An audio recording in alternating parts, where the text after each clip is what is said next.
Welcome to our Special Needs Corner. Today, we're going to dive into something really fascinating, a special kind of song from the Philippines called the Kundiman.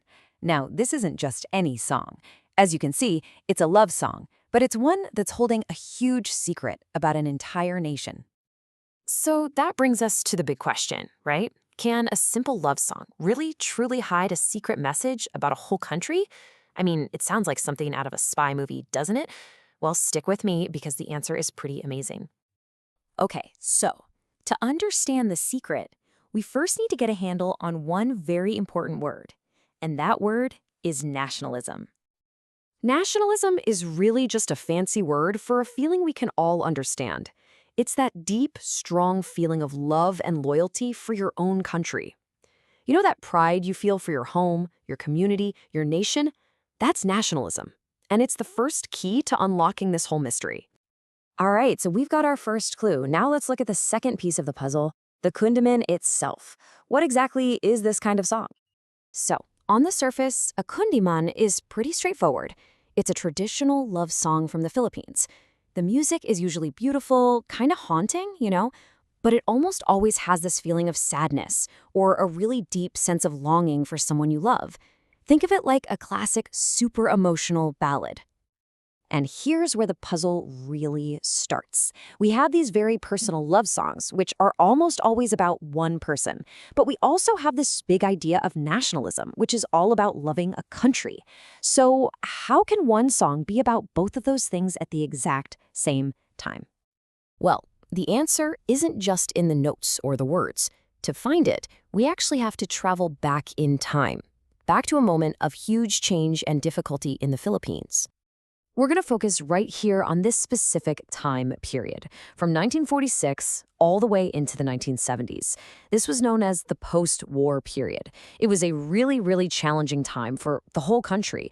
It was a time of trying to rebuild everything and facing just a lot of struggles. And this is the most important part. It was during these really tough times that the Kundiman started to transform. These beautiful love songs that everybody knew so well, they began to mean something else entirely. Something hidden. They became a way to say something important without actually saying it out loud. Okay, it is time to crack the code. Let's pull back the curtain and find out what this secret message hiding inside these songs really was. And believe it or not, the code is actually a pretty simple two-step process. First, we have to figure out who the lover in the song really is. And second, we need to understand what that feeling of sadness or longing is all about. Okay, here's the first part of the secret. When a singer sang about their beloved, their lover, they weren't always singing about a person. They were secretly singing about their country, the Philippines. They called it Inang Bayan, which means Motherland. And here's the second piece of the code. That deep feeling of sadness, that longing in the song, that wasn't just about a broken heart. No way. It was a symbol for the whole nation's struggle, for all the hardship the country was going through during that time. It was a way for people to share their pain and hope for their country together. This quote here just sums it up perfectly. The romantic words literally became a secret code. Singing these songs was this quiet but incredibly powerful way for Filipinos to show their love for their country and hold on to who they were when things were really tough. So, we cracked the code. But why does this story from the past matter so much today? Well, it's just an amazing example of the power of art.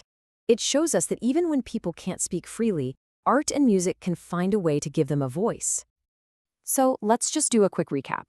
We learned that nationalism is that deep love for your country.